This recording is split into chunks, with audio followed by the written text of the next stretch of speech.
ইসরায়েলিদের দুর্দশা যেন কাটছেই না। এবার ভ্রমণে যাওয়া আর ট্রানজিট নেওয়া ইসরায়েলিদের গণহারে এয়ারপোর্ট থেকে আটক করছে মালয়েশিয়া। দেশটির বিমানবন্দর দিয়ে ভ্রমণের সময় চরম বিপাকে পড়ছেন ইসরায়েলি পাসপোর্টধারীরা। গণহারে তাদের আটকে দিচ্ছে দেশটির কর্তৃপক্ষ।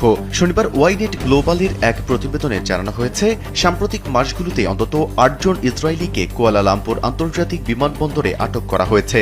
এদের মধ্যে কেউ মালয়েশিয়ায় প্রবেশের চেষ্টা করছিলেন, আবার কেউ অন্য এশীয় দেশে যাওয়ার জন্য দেশটিকে ট্রানজিট হিসেবে ব্যবহার করছিলেন।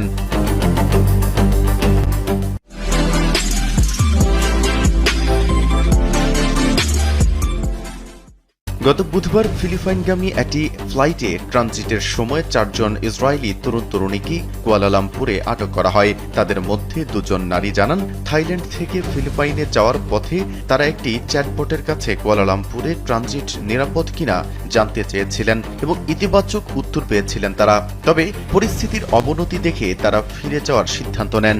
অন্য এক ঘটনায় কম্বোডিয়া থেকে ফিলিপাইনে যাওয়ার পথে ২ ইসরায়েলি পুরুষকে মালয়েশিয়ায় আটক করা হয় এবং ২ দিন পর তাদের আবার কম্বোডিয়ায় ফেরত পাঠানো হয়।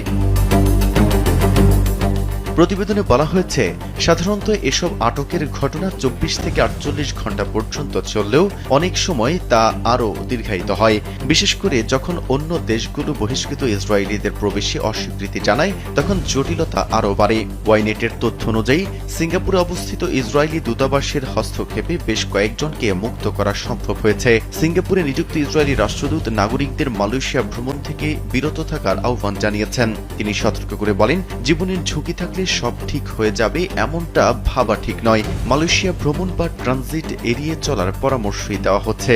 তিনি আরও জানান, সাম্প্রতিক সময়ে ইসরায়েলি নাগরিকদের লক্ষ্য করে আটকের ঘটনা বেড়েছে, যা ভোগান্তি, বিলম্ব এবং অতিরিক্ত খরচের কারণ হচ্ছে।